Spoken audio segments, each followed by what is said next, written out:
বয়সের ভারে এখন চলাফেরা করাটাও কষ্টসাধ্য। স্ত্রী স্ট্রোক করে হাঁটাচলা করতে অপারগ, অথচ নিজের বাড়ির চারপাশে বাঁশের বেড়ায় অবরুদ্ধ নজরুল ইসলামের পরিবার। পেছনের অংশের সরু গলি ও অন্যের উঠানের উপর দিয়ে চলাচল করতে হয় পরিবারের সদস্যদের।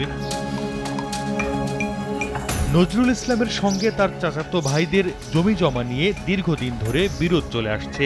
এরই জেরে গত ৩ মাস আগে তার বাড়ির সামনে বাঁশের বেড়া দিয়ে চলাফেরা বন্ধ করে দিয়েছে চাচাতো ভাইয়েরা। তখন ভুক্তভোগী নজরুল ইসলামের পরিবার আদালতে একটি অভিযোগ করেন।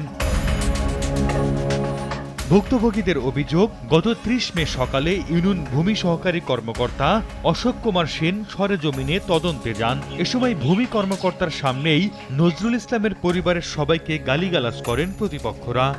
নগদে ৫০০ টাকা বা তার বেশি পেমেন্টে পেতে পারেন ঢাকায় জমিসহ ২০ কোটি টাকার পুরস্কার। নিষেধ করে নজরুল ইসলাম ও তার ২ ছেলে বাশিরুল ইসলাম ও মাহিউল ইসলামকে মারধর করে প্রতিপক্ষ হাসান মোল্লা, গোলাম আজম, মাহিম মোল্লা, ইজাজ মোল্লা, জিন্নাত মোল্লা সহ আরো কয়েকজন। তাদের বাঁচাতে আসাই পুত্রবধূ পাখি বেগমকেও মারপিট করা হয় বলে অভিযোগ তাদের।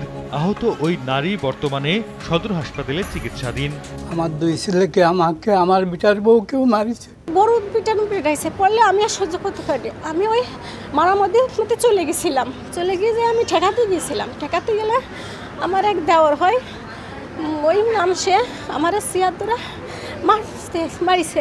আমরা এই জমি ৬০-৭০ বছর ধরে আছে বসবাস করে আসছি। যে হঠাৎ করে এসে এখন এসে বলতেছে যে এই জমি আছে আমাদের, কিন্তু পূর্বপুরুষ থেকে আছে আমরা এখানে বসবাস করে আসছি। প্রশাসনের কাছে এর সুষ্ঠু সমাধান এবং বিচারের জন্য আবেদন করছি।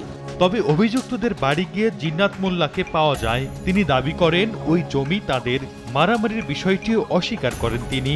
কথার প্রসঙ্গ ঠেলাঠেলি হয়েছে, মারামারি যদি অত তাহলে কি আমার বাড়ির টাইটে বেড়াতে পারতো না।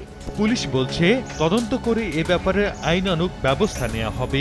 বিষয়টি অভিযোগ দিচ্ছে, এটা অধর্ত অপরাধ হয়, আমরা এটা করে পাঠাই দেব। আইনগত ব্যবস্থা প্রক্রিয়াধীন আছে। নড়াইল সদরের মাইজপাড়া চারিখাদা গ্রামের বাসিন্দা নজরুল ইসলাম। তার পূর্বপুরুষ দীর্ঘ ১০০ বছর ধরে এই বসত ভিটার উপর বসবাস করে আসছেন। সময় সংবাদ, নড়াইল।